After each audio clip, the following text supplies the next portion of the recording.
nous allons passer aux questions-réponses. Nous allons commencer par 2 questions posées par Internet. Ensuite, vous pourrez poser bien sûr vos questions dans la salle. On aura 25 minutes d'échange tous ensemble. Les règles sont simples, des questions brèves, des questions précises et des questions avec un sujet unique que vous pourrez adresser ensuite. Les questions seront prises 3 par 3. Et avant ça, je pose la première question qui sera adressée à Madame Masson, adjointe aux écoles et à la place de l'enfant dans le 6-8. Sur le chantier école, où en sommes-nous? Non. Oui, là c'est bon. Alors merci à l'internaute qui a posé la question. Merci Gwenelle Richerol. C'est toujours avec plaisir que j'aborde le sujet des écoles et des enfants. Et cette année, sur les écoles marseillaises, il y a de grandes transformations prévues. Vous avez peut-être entendu dans la presse. On a beaucoup parlé du bâti scolaire, mais ça ne va pas concerner que le bâti scolaire. Il y aura aussi une réforme qui a commencé le 7 novembre sur le personnel municipal, sur les animations périscolaires, mais également sur la cantine. Et toutes ces transformations structurantes sont destinées à améliorer le quotidien de tous les membres de la communauté scolaire et en particulier des enfants. Alors, peut-être que vous n'avez plus d'enfants dans les écoles de notre quartier, mais vous avez sûrement des petits-enfants, des neveux, des nièces, des cousins, des voisins, des amis qui, eux, fréquentent les écoles de ce secteur. Et cela légitime le choix de la ville de Marseille depuis 2 ans d'avoir fait des écoles et des enfants la priorité du mandat. Et cette année, c'est encore 15 millions d'euros supplémentaires au budget de la ville, au budget école, qui ont été alloués, ce qui représente à peu près 200 € par enfant. Pour ce qui est de notre mairie de secteur, en mairie de secteur, nous n'avons pas de compétences directes, nous n'avons pas de compétences décisionnaires sur les écoles de Marseille. Et pourtant, nous avons choisi de placer l'enfant au cœur de nos priorités. Alors, vous allez comprendre pourquoi. Ça ne vous a pas échappé quand même que nous sommes dans une ville qui n'est pas très accessible aux enfants, même si on est dans un quartier privilégié avec des parcs, l'accès à la mer, etc. On ne peut décemment pas laisser les enfants circuler en autonomie autour de la place Bonnefond. Et c'est ça notre première ambition, c'est transformer cette ville pour que cette ville soit accessible aux enfants. Car si une ville est accessible aux enfants, elle l'est à toutes et tous. Si les enfants peuvent circuler sur les trottoirs, les personnes âgées peuvent le faire, les gens en situation de handicap aussi. Donc c'est vraiment une ambition très forte que nous avons. Et la deuxième ambition, c'est aussi de créer du lien entre tous les partenaires de ce quartier, que ce soit bien sûr les écoles, les centres d'animation, les associations, de vous mettre en relation en fait avec toutes ces structures qui existent. Et des projets sont déjà en cours. Je pense notamment à l'école de la Madrague de Montredon, qui travaille déjà avec le lycée Poinceau-Chapuis, à l'école Bonneveine du Sablier, où les enfants, quand il y a eu des jours de grève, sont allés manger à l'auberge marseillaise, ou encore l'école Chabrier, qui essaye de construire un projet avec la résidence senior qui est à proximité pour entretenir leur jardin pédagogique. Toutes ces initiatives recréer en fait du lien social, et c'est comme ça aussi que nous allons transformer notre ville. Et je finirai sur mon rôle et le rôle de mes collègues. Donc notre rôle, c'est d'être à votre écoute, et dans le cadre de ma délégation, d'être à l'écoute des parents, des enseignants, du personnel municipal et surtout des enfants. Et c'est en étant présent dans les conseils d'école très régulièrement que nous pouvons faire remonter les problématiques auprès de la mairie centrale, donc qui a toute compétence, d'essayer de régler ces problématiques, même si des fois, cela prend du temps. Et je voulais juste finir pour vous donner une petite nouvelle. Je ne sais pas si vous avez été au courant. Nous avons été très fiers d'accueillir le maire de Marseille dans notre secteur, dans l'école Jean Fiol dans le 6e, qui a fait la rentrée de janvier dans une école de notre secteur, et je m'en réjouis. Je vous souhaite une bonne soirée. Si vous voulez que je rentre dans les détails des réformes, ce sera après autour de l'apéro. Voilà.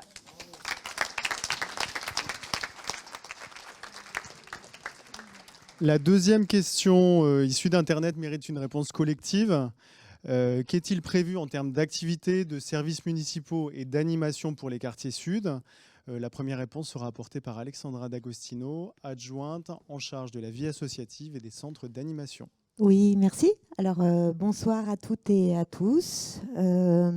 Et évidemment, je vous souhaite une très belle année 2023 avec beaucoup de joie, beaucoup de légèreté et de sérénité et bien évidemment de la santé.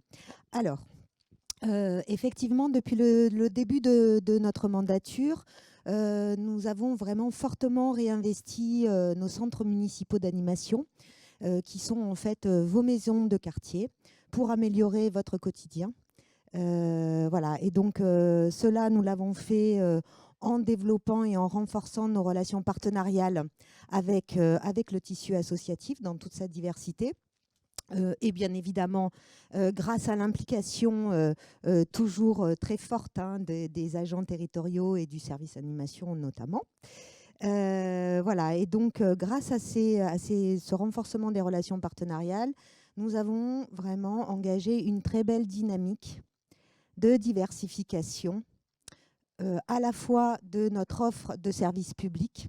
Et là, je pense notamment à ce que nous avons mis en place l'année dernière et qui marche très bien et qui répond vraiment à vos besoins. Donc, ce sont les permanences sociales d'accès aux droits, tu en as parlé, Pierre, que nous allons renforcer et qui sont effectivement voilà, ici, à Bonnefond et aussi au centre des Calanques. Ça, c'est un premier point. Et nous avons aussi engagé une belle dynamique de diversification de notre offre d'activités socio-culturelles et sportives. Et aujourd'hui, donc j'ai déjà eu l'occasion de le dire, on en est à 200, même plus de 200 activités proposées dans nos 12 centres d'animation. Et ici en particulier, donc, vous avez le centre de Bonnefond. Vous avez aussi vers la Madrague donc, le centre des Calanques et du Tempomer. Donc, et vous avez aussi le centre de Pastré. Et là, voilà, vous avez des activités sportives, alors le foot, le tennis, voilà, les sports de combat, mais aussi de la danse. Vous avez aussi plein d'activités autour du bien-être, sophrologie, yoga, alors pas ici particulièrement. Vous avez aussi des activités d'art-performance, d'art-thérapie, enfin voilà. Donc, vraiment, beaucoup d'activités sont à votre disposition. J'en profite pour vous dire que je suis à votre disposition, puisque notre rôle, c'est la proximité. Vous dire aussi que, effectivement, nous sommes très attachés à la situation et au bien-être de nos aînés. Voilà, j'en vois certains là. Voilà, en essayant de maintenir et de dynamiser tout ce qui est fête, repas, moment de convivialité. Et quand même, nous sommes aussi de plus en plus attentifs à la situation donc, des plus jeunes. Donc voilà, nous sommes engagés pour renforcer donc, toutes les initiatives et les activités proposées auprès des plus jeunes, que ce soit les enfants, mais aussi les ados et les jeunes adultes. Et comme Juliette, on pourra continuer, préciser après. Voilà, et je passe la parole à mes deux collègues avec qui je travaille beaucoup. La suite de la réponse par Cédric Voilà. Jouve, adjoint aux arts et aux cultures. Merci. Merci Alexandra. Bonsoir à toutes et à tous. Je vous adresse aussi mes meilleurs voeux. Une année pleine de vibrations, voilà, une bonne énergie, en fanfare, en musique. Voilà, comme je suis adjoint à la culture, je contextualise un petit peu. Voilà, je ne vais pas être long puisque ça commence déjà à faire un petit moment que vous nous écoutez. Mais bon, je pense que c'est intéressant que vous connaissiez un petit peu nos différentes actions et ce qu'on envisage de faire en 2023. Alors, vous avez déjà peut-être participé à différentes actions culturelles que nous organisons au sein de la mairie de secteur, alors soit à Bagatelle, mais aussi dans les différents quartiers. Donc, on va continuer cette démarche extrêmement riche en termes de culture de proximité. Pour commencer, donc, je vais vous parler rapidement du festival Ô ma parole, qui va avoir lieu encore cette année au cœur du quartier Sainte-Anne, donc pendant 2 semaines, les 2 premières semaines de mai. Beaucoup de participation, beaucoup de propositions artistiques, des ateliers d'écriture, des ambulations, des scènes ouvertes. beaucoup de cultures que nous pouvons faire ensemble. Donc c'est vraiment notre démarche, que vous soyez acteurs avec nous de cette culture. Et on va aller un petit peu sur tous les territoires du 6-8 avec Oma Parole cette année. Par exemple, à la place Engalière, on va certainement proposer plusieurs actions pour aller aussi irriguer un petit peu le littoral sud. Donc pour ce qui est du lien social, du partage, puisque c'est ça qui nous relie, cette culture joyeuse, nous aurons aussi dans le cadre des rencontres vocales qui vont se passer en juin, donc au Centre municipal d'animation Pastré, une journée intergénérationnelle pour mixer les publics et pour justement permettre aux plus jeunes le matin, aux aînés l'après-midi par exemple, avec un repas partagé aussi au milieu, de partager cette culture autour de la pratique vocale. Le lien social, tout à l'heure on en parlait déjà, donc je ne vais pas revenir longtemps dessus, avec le nouveau projet qui va se passer dans l'école de la Madrague de Montredon, où on va héberger donc des personnes en grande difficulté. Mais ça va être aussi un projet culturel, un projet d'ouverture sur le quartier, puisque ça sera un lieu ouvert en partie, avec une synergie des différents acteurs culturels qui sont autour et sociaux. Le centre social Mer et Collines, la cabane Georgina, mais aussi le centre municipal d'animation des Calanques, par exemple. Donc là aussi, vous serez amenés certainement, lors d'une prochaine réunion, à imaginer ensemble ce qu'on pourrait faire pour doper aussi cette dimension culturelle et ce partage dans le cadre de cette action sociale. Et pour terminer, donc, sur le côté diversité culturelle, il y a de nombreuses attractions, comme par exemple Culture au Jardin, donc, qui va encore se passer cette année dans différents parcs et jardins du secteur, par exemple à Bonneveine, par exemple au parc Pastré. Donc là, ce sont des spectacles durant l'été pour allier bol d'air et bol de culture. Et une action qui est portée aussi en partie par la mairie de secteur, même si c'est avant tout l'association des bouquinistes qui l'organise. Donc ça s'appelle Culture au Parc. Ça va avoir lieu tous les mois en principe. Ce dimanche, d'ailleurs, il y a une prochaine édition. C'est au Parc Borelli. C'est un marché de bouquinistes élargi à d'autres actions culturelles au fur et à mesure des mois. Voilà, nous vous en parlerons dans le cadre de notre newsletter aussi. Donc voilà. Et dernière chose, on parle beaucoup de participation citoyenne à travers les concertations. Cette année, nous avons pour ambition aussi d'organiser des assises de la culture, à la fois pour le grand public, mais aussi pour les professionnels de la culture, pour réfléchir ensemble à ce que vous souhaiteriez, à ce qui manque dans vos quartiers, à ce que vous appréciez déjà, voilà, pour essayer d'imaginer pour les années à venir quelque chose d'encore plus pertinent dans le domaine de la culture. Voilà, merci à toutes et à tous. On t'entend pas. Bon, je me présente moi-même. Alors, je suis Cyprien Vincent. Moi, je fais l'adjoint sport. D'abord, je vous souhaite une très belle année, une année heureuse, avec beaucoup de bonheur et notamment peut-être un bonheur qu'on pourrait tous partager avec cette belle Coupe du Monde de rugby qui nous arrive. Donc, Marseille va être l'hôte de pas moins de 6 matchs de cette Coupe du Monde de rugby dans le 8e, puisque c'est le stade Vélodrome, c'est le 8e. Le public du rugby est un public chaleureux et très respectueux. Ce sera, à mon avis, sans encombre. Et j'espère qu'à la fin, on pourra partager un vrai bonheur, une communion avec tous ensemble. Pour en revenir à la politique sportive de la mairie de 6-8, nous mettons en place déjà depuis 2 ans. En fait, c'est un peu c'est du service public sportif. On met en place dans tout le quartier des initiations gratuites pour tout le monde, ouvertes à toutes et à tous. Il suffit de venir s'inscrire et on peut y participer. Et qui s'appelle Sportez-vous bien. Bon, Sportez-vous bien, c'est 15 lieux avec 20 sports différents. Cette année, on a eu 8100 personnes qui ont participé, donc un grand succès, 75% de participation sur chaque atelier. Et on a poussé cette initiation jusqu'à... parce qu'on ne touchait pas assez le public jeune. Donc cette année, notre ambition, c'est de faire la même chose, mais en direction des jeunes, avec différents sports, évidemment, pour pouvoir les capter, mais surtout à des différents horaires. C'est-à-dire qu'on va essayer de le faire le soir, juste après l'école, 4h30, le périscolaire, mais aussi pendant les vacances, ce qu'on ne faisait pas jusqu'à présent. Donc on va essayer de mettre le pied à l'étrier à tous ces jeunes qui sont loin du sport pour découvrir et puis après aller irriguer nos clubs marseillais qui sont tellement performants ici. On a la chance d'avoir des grands clubs. Hein. On est ici dans un beau stade avec des équipes qui jouent régulièrement. On n'a pas loin la SPTT, le SMUC.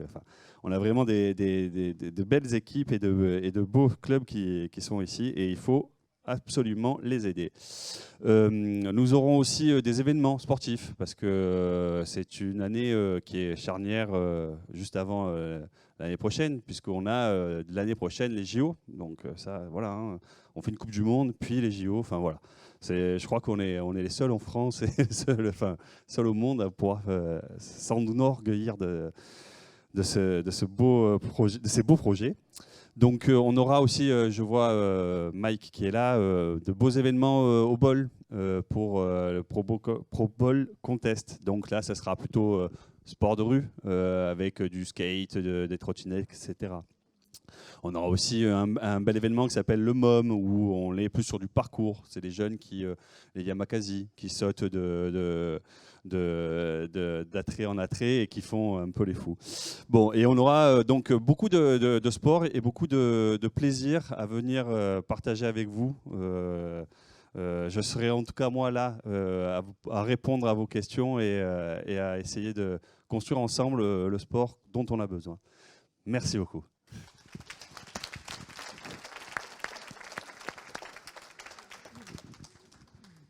On passe aux questions de la salle. Avez-vous des questions? Bon, il y a déjà 3 questions. Monsieur? Donc on prend 3 questions. Hein. Anne Meillac, absolument. Madame Almillac, voilà, je voudrais poser des questions. L'Uvonne, ça va s'appartir quand? Couvrir toute l'Uvonne. C'est ça le projet? Le projet de couvrir toute l'Uvonne, ça va se passer quand et finir quand? Ouais. Vous ne trouvez pas? C'est ce qu'il faudrait hein, pour éviter les inondations. Alors, on prend 3 questions, hein, c'est les règles. Merci monsieur. Ensuite, on a monsieur. Oui, bonsoir. Jacques Bonnet, président du Sporting Club Antonin-Bonneven. Est-ce que je pourrais avoir des informations sur le projet qui va avoir lieu en cours derrière la piscine d'Hambourg? Parce que là, nous avons un cours de tennis, voir si on peut aménager quelque chose qui est compris dans ce projet. Est-ce que vous avez des informations sur ce projet? Merci. Merci monsieur. La 3e question par monsieur. Oui, bonsoir à tous. Éric Solem, habitant du quartier. Le parc Borély, l'hippodrome, est-ce qu'on a une idée de ce que va devenir l'hippodrome lorsqu'il ne sera plus là? Cet espace. Monsieur le maire, ouais. l'Uvonne, derrière la piscine, et ensuite hippodrome. Alors pour l'Uvonne, la réponse va être simple et courte. Il n'est pas prévu de couvrir l'Uvonne, ni de l'abuser. Il n'y a pas de projet. Le projet dont il est question aujourd'hui, c'est d'aménager les berges de l'Uvonne pour en faire une promenade pour les piétons et pour les cyclistes entre le David, disons l'embouchure de l'Uvonne au David, jusqu'au Bagne. Là, le projet qui est présenté, c'est jusqu'à Saint-Menet parce que ça concerne Marseille, mais il n'est pas prévu de couvrir l'Uvonne. Pour la piscine et l'aménagement de Bonneven, peut-être que Cyprien a quelques informations. En fait, là, on a un gymnase qui malheureusement est imité, donc celui-là, il va être complètement détruit. Ça, c'est la seule chose dont on est sûr. On va réavoir un terrain de boules qui va se créer. Et en termes de sport, je ne crois pas qu'on ait plus de vision que ça sur cet espace-là. Un parc. Pardon? Non, Je crois que monsieur, vous parliez de Magnac? Non, de Bonneven. De Bonneven. D'accord. Voilà. En fait, il y a tout un projet qui a été finalisé. Là, aujourd'hui, le projet est en cours de définition. Dans un premier temps... Ça va devenir un jardin, en fait. Hein. Ça va devenir un parc. Dans un premier temps, on va démolir ce gymnase dont les poutres sont perclues de termites. Donc il y a un projet on vous en parlera quand on aura plus d'informations. Pour l'hippodrome, vaste sujet. Aujourd'hui, il y a 2 concessions. Il y a la première concession qui est celle de la société hippique et la deuxième concession qui est celle de la société qui gère le golf, dans le cœur de l'anneau. La société pour l'hippodrome a une nouvelle concession pour 3 années supplémentaires. Voilà. En revanche, la concession pour l'intérieur, le cœur de l'anneau, se termine en juin. Aujourd'hui, il ne faut pas se cacher derrière son petit doigt. Aujourd'hui, effectivement, l'intérieur du cœur de l'hippodrome, nous souhaitons avoir de nouvelles activités qui s'y déroulent. Mais pour l'instant, il n'y a rien de figé. Aujourd'hui, on va déjà récupérer le cœur de l'hippodrome et ensuite, on verra ce qu'on en fait, même si on a commencé à y réfléchir.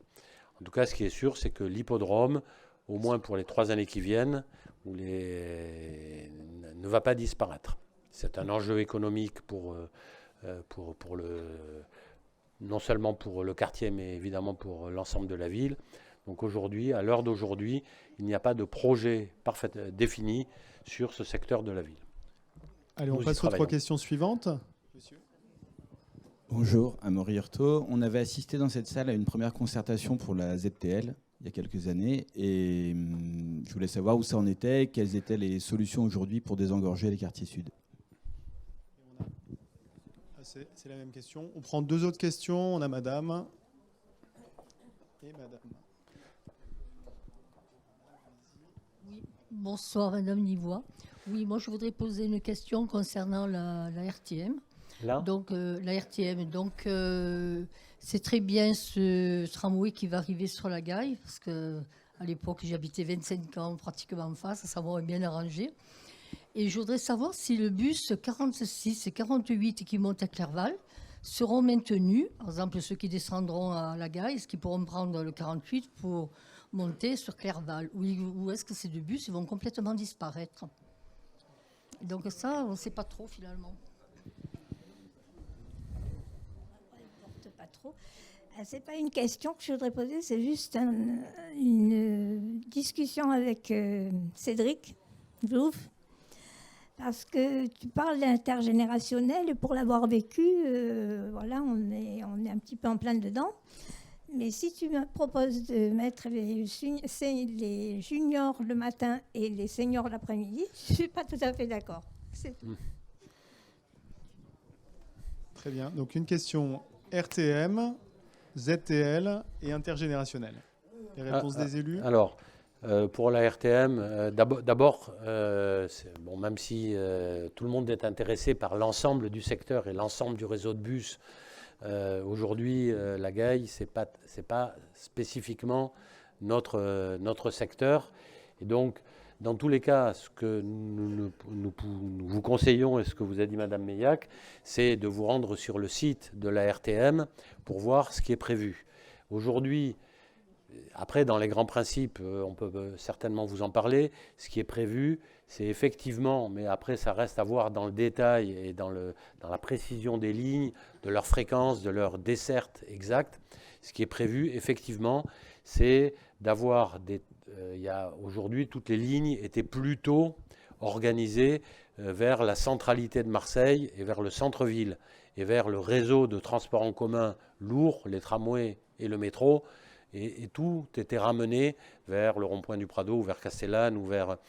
Aujourd'hui, effectivement, parce que c'est un besoin à Marseille, il y a un certain nombre de lignes qui sont prévues, qui sont des lignes, on ne va pas dire transversales, mais qui ont vocation à aller du bord de mer à la Gaille, aller vers Allo, de desservir Marseille autrement qu'en étant obligé de passer par le centre.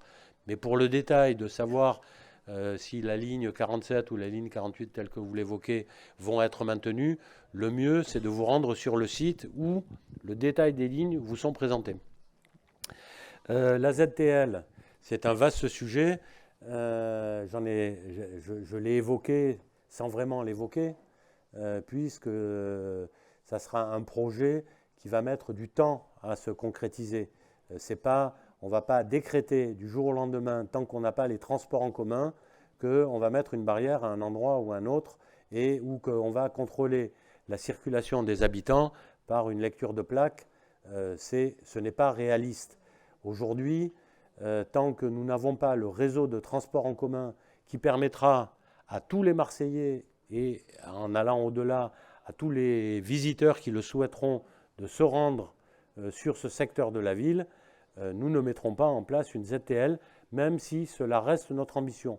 En revanche, désengorger le quartier, ça passe aussi par, disons les choses clairement, rendre plus difficile, sinon la circulation, au moins le stationnement, parce qu'aujourd'hui on est confronté à du stationnement anarchique qui encombre, les bas-côtés et qui rentre dans le parc. Donc aujourd'hui, ça reste notre objectif, ça reste notre ambition. C'est quelque chose que nous réclamons, que nous avons réclamé à la métropole dans le cadre de l'instruction du permis de construire, de l'agrémente, puisque une des réserves émises par le commissaire enquêteur est notamment le renforcement, l'augmentation de la circulation sur ce secteur, et la commission d'enquête réclame explicitement la création d'une ZTL. Donc nous avons écrit à Martine Meudon, il y a un courrier qui est en train de partir, pour effectivement réclamer auprès de la métropole les études nécessaires à la création d'une ZTL. Mais aujourd'hui, on n'y est pas, mais ça reste un de nos objectifs. Et dernier point sur l'ambition intergénérationnelle. Voilà, il y a une vraie ambition, hein, monsieur Moi, je vais Jouve. dire juste un petit mot très rapide, on aura l'occasion d'en reparler. Juste pour dire qu'on travaille des associations qui sont spécialistes des actions culturelles, notamment intergénérationnelles. Donc c'est en train d'être réfléchi, donc c'est pas du tout établi matin, après-midi, etc.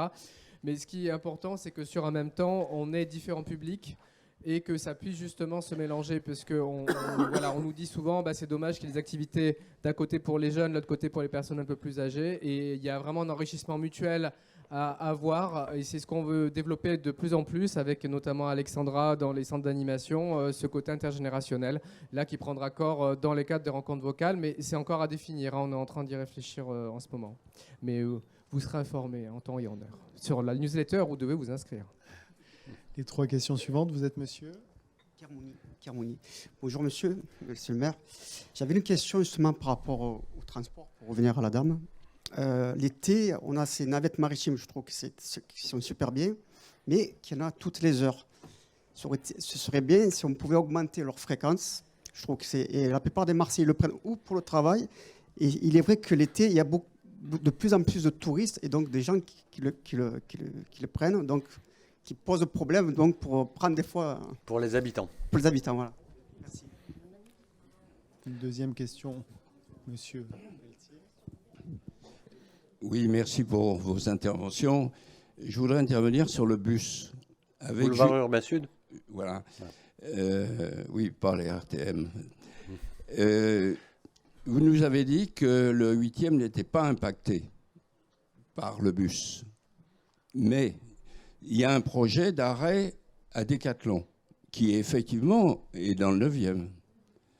Mais par voie de conséquence, le 8e sera impacté parce que cette solution va aboutir à l'aspirateur de voitures que sera le boulevard de Hambourg. Voilà ce que je voulais dire. Une 3e question. Juste, c'est au niveau des écoles. Là. Ce matin, là, je passais devant les écoles et j'ai vu une maman repartir avec ses trottinettes, ses vélos, et on avait dit qu'on mettrait en place des lieux pour que les parents laissent leurs trottinettes, leurs vélos dans les écoles. Est-ce que c'est toujours d'actualité, Juliette? Mais oui. Mais oui. Alors, pour préciser, c'est effectivement quelque chose qu'on demande depuis 2 ans. Mais vous avez peut-être entendu parler, il y a eu des énormes restructurations dans le cadre du plan école, de l'argent qui est arrivé de l'État. On est en train, cette année, il n'y a pas beaucoup de choses qui ont avancé au niveau des travaux dans les écoles, parce que tous les services qui vont être chargés à la fois de rénover lourdement les écoles. Alors ici, dans notre secteur, si vous voulez, ça va concerner uniquement les écoles qu'on dit GEP, c'est-à-dire Étienne Milan, Azoulay, Chabrier. Voilà, c'est des écoles avec des structures particulières. On va avoir peu d'écoles qui vont être concernées par le milliard et le plan école. Cet argent va être destiné à reconstruire vraiment des écoles dans des situations catastrophiques, plutôt dans les quartiers nord. Donc ça, c'est la Société pour les écoles de Marseille, la SPEM, qui va être chargée de faire ces rénovations lourdes. En parallèle, les écoles, elles ont besoin d'être entretenues. Si elles avaient été entretenues correctement, on ne serait pas dans cette situation. Donc c'est le deuxième volet de cette restructuration, de créer des services qui vont avoir en charge uniquement les écoles et les crèches et de faire les travaux d'aménagement. Et c'est pour ça que tout ça, ça a pris du retard dans la construction, mais c'est prévu effectivement sur l'année 2023. Voilà.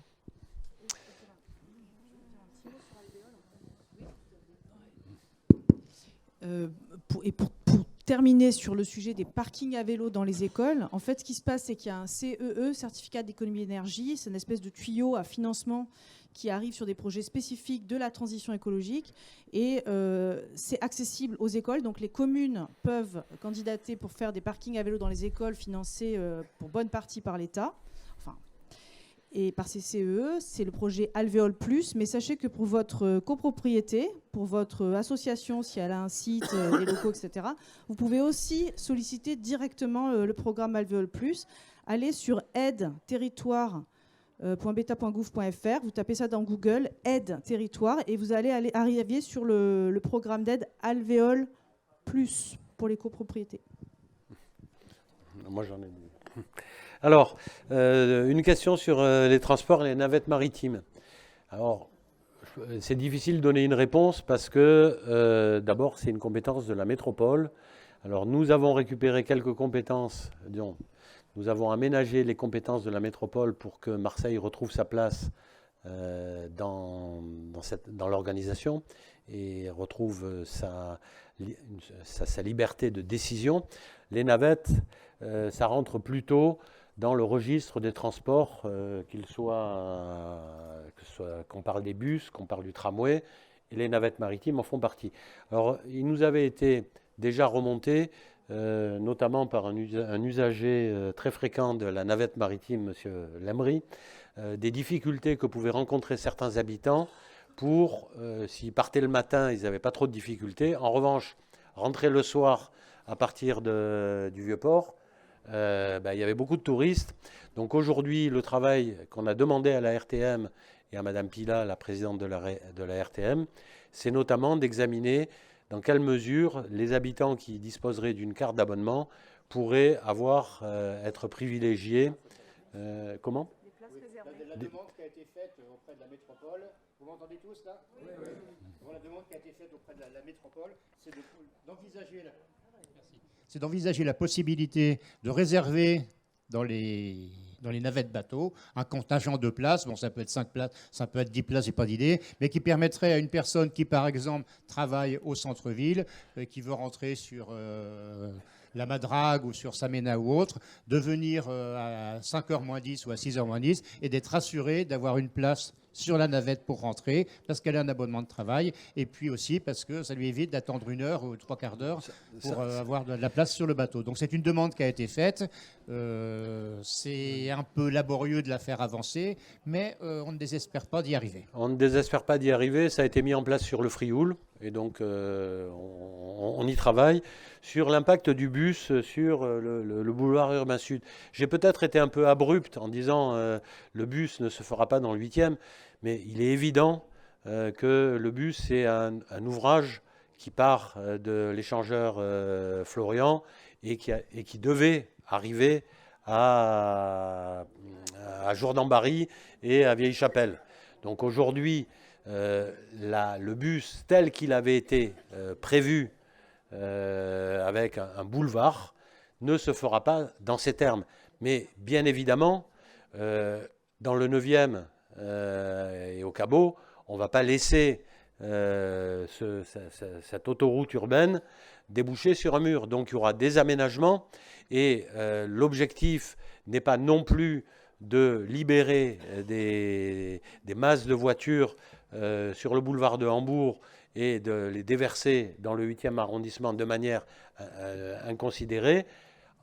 Et donc, il va y avoir des études en intégrant cette nouvelle dimension qui fait que nous n'aurons pas un boulevard urbain tel qu'il a été fabriqué à sa toute dernière extrémité, c'est-à-dire le boulevard Jourdan-Barry, mais évidemment, on ne va pas, et c'est ce que je disais un petit peu dans mon propos, c'est nous allons voir avec vous où sont les problèmes et comment on va pouvoir trouver des solutions qui respectent un petit peu tout le monde, y compris, même si ce n'est pas mon secteur, y compris les habitants du 9e.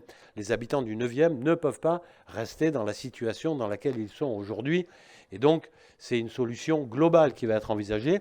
En revanche, ce que je voulais dire, c'était que le boulevard urbain sud, tel qu'il avait été imaginé au départ, et tel qu'il avait été aujourd'hui, je peux vous dire qu'il n'y aura pas de boulevard urbain sud tel qu'il a été imaginé au départ dans sa traversée du 8e arrondissement. Monsieur le maire, on prend une dernière série de questions.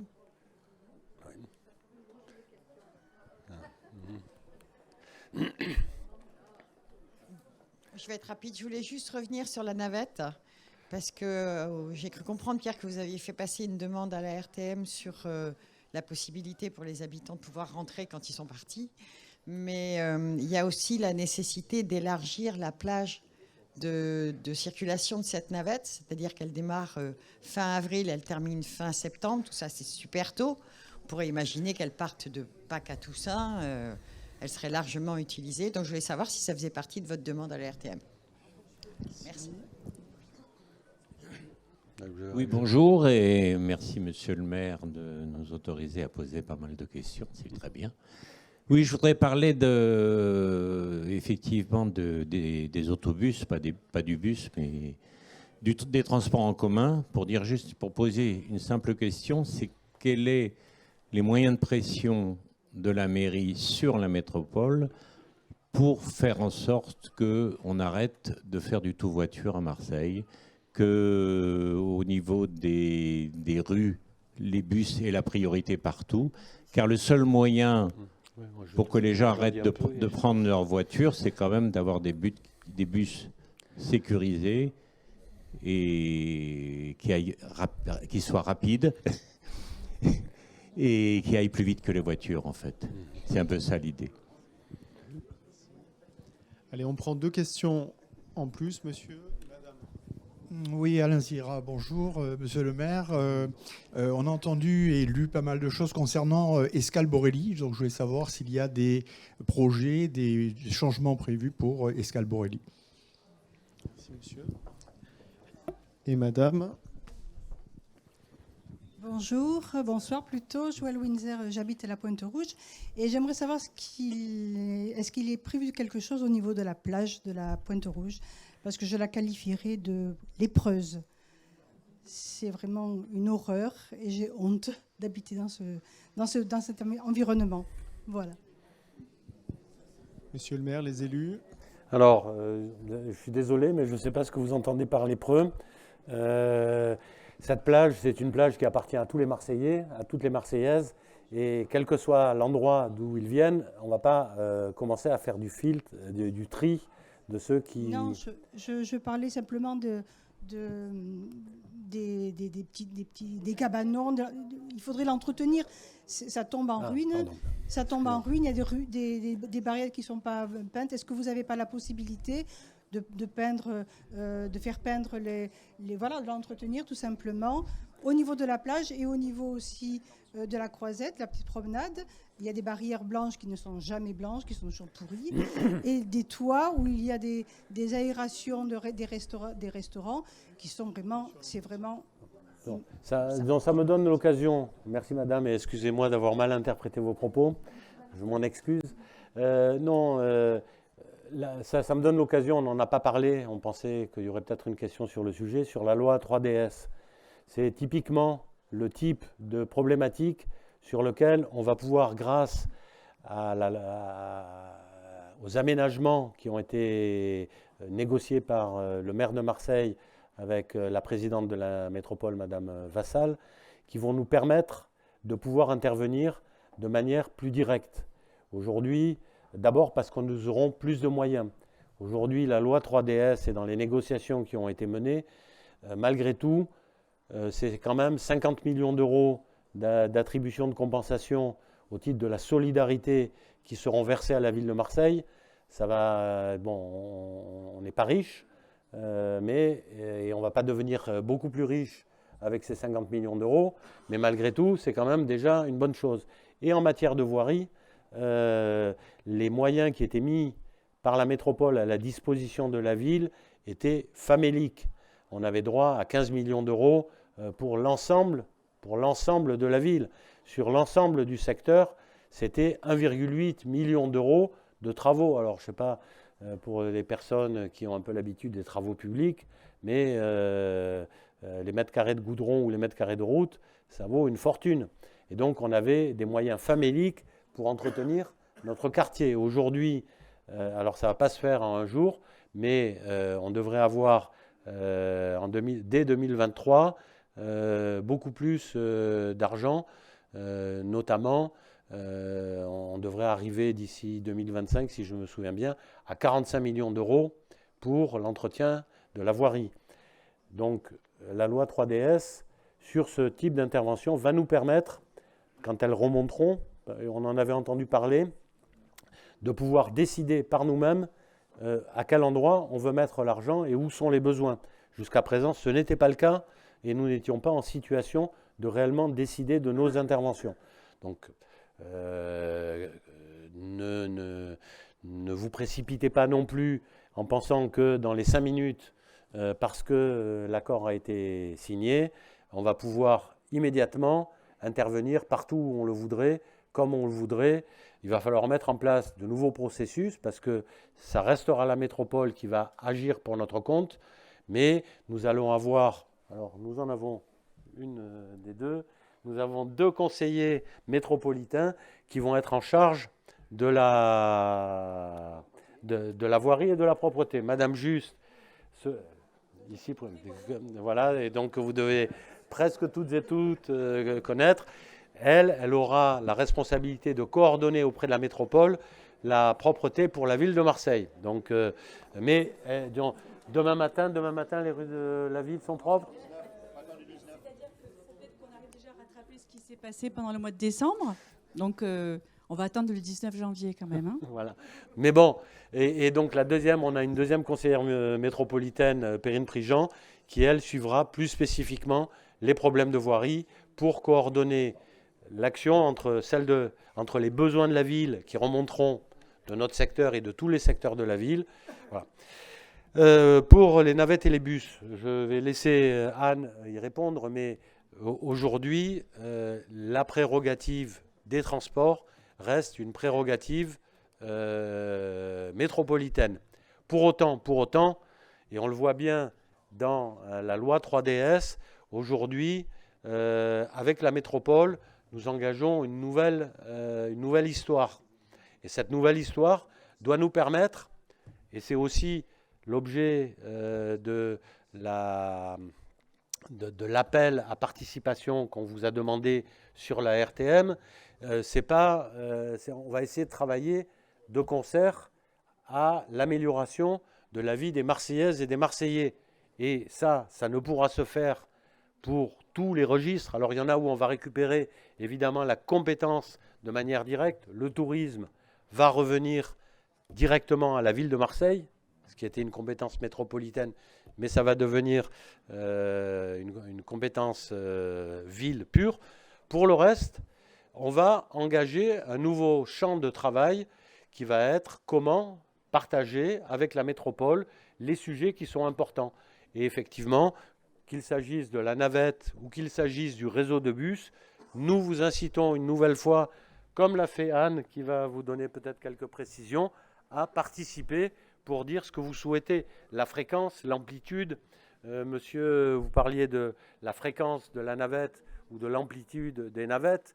Effectivement, c'est un sujet dont il faut discuter parce que ça s'inscrit dans une nouvelle ambition qu'on peut avoir pour ce plan transport en 2025. Mais ça va se construire lentement et peut-être qu'Anne te donner quelques précisions. Oui, alors je vais vous faire peut-être sourire parce qu'on a souvent entendu parler des chicayas entre la ville et la métropole. En fait, ce n'était pas des chicayas, c'était du travail. Et en fait, on ne va pas plus continuer à faire pression sur la métropole puisque maintenant, on va travailler ensemble et on aura dans l'exécutif métropolitain 2 membres de la majorité municipale marseillaise, donc ça va bien se passer. Et puis, on va faire ensemble pression sur l'État. Parce qu'une fois qu'on vous aurait dit dans la concertation où il faut des lignes et... comment ça s'appelle, spoiler, le 47 devrait passer au quart d'heure. Hein, ça sera la ligne 147. Donc, voilà, enfin des transversales et pas que le 47. Donc, il faut des financements. Moi, je dis souvent à Madame Pila, mais je sais, Catherine, que vous ne pouvez pas mettre plus de bus aujourd'hui. Vous n'avez pas les financements. Et pour schématiser, je pense qu'on peut tous comprendre en fait qu'un budget transport collectif, c'est la moitié est financé par un impôt sur les entreprises qui s'appelle le versement mobilité. Je vous en parle parce que personne ne connaît, mais ça va venir dans la presse dans les prochaines semaines et mois. Un quart, c'est la billetterie et les abonnements. Et puis le dernier quart à Marseille, c'était le budget transport qui pompait sur les finances de la métropole, qui n'avait pas un radis. Donc il y avait très peu de bus, très peu de métro, etc. Dans le futur, il faut absolument que les financements des réseaux du transport collectif marseillais montent au niveau de celui de Paris. Je vous passe les détails, mais nous, on a aujourd'hui un impôt à 2%. Paris a un impôt à 3% sur une base, salariale. Toutes les métropoles de France demandent à l'État de faire passer le plafond du versement mobilité au niveau de Paris. En gros, il n'y a pas de raison que la deuxième ville de France n'ait pas les mêmes moyens pour ses bus et ses métros que la première ville de France. Et donc, c'est un travail qui se fait au niveau du Parlement, le maire et la présidente de la métropole, main dans la main. Et la dernière question qui concernait l'Escale Borelli. L'Escale Borelli, c'est un vaste sujet. Aujourd'hui, à l'évidence, alors c'est un sujet compliqué parce que c'est un sujet où on est sur le domaine public maritime, où c'est un foncier qui appartient, qui est géré par la Sogima. C'est très compliqué. Aujourd'hui, de toute évidence et dans un avenir proche, l'Escale Borelli va poursuivre ses activités. En revanche, aujourd'hui, il faut que l'Escale Borelli se modernise. C'est des bâtiments qui ont 25 ans, une trentaine d'années. Et donc aujourd'hui, l'Escale Borelli doit moderniser ses activités, doit moderniser son environnement. Ce que je peux vous dire, c'est que effectivement, et là, ce n'est pas forcément la ville qui est à la manœuvre, c'est l'État.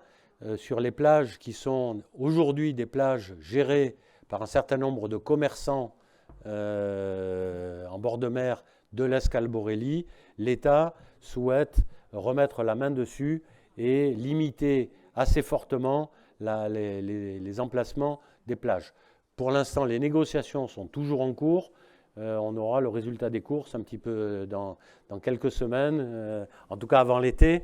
Mais en tout cas, l'État est très mobilisé sur le sujet. Mais nous sommes mobilisés aussi pour défendre l'Escale Borelli, ces commerçants qui, alors j'ai coutume de le dire, il n'y a pas grand-chose qui marche très bien à Marseille.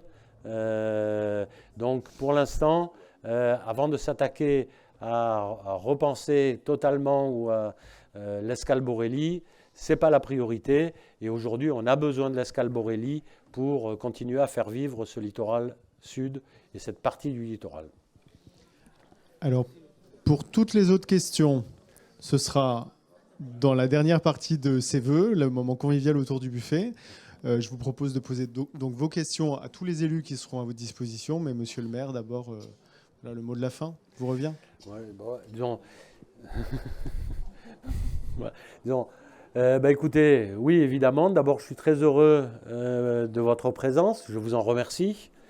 Et évidemment, que puis-je vous souhaiter d'autre, une nouvelle fois, qu'une belle, une bonne année, une heureuse année, et surtout, une très bonne santé. Voilà, je vous remercie. Et on se retrouve autour d'un verre.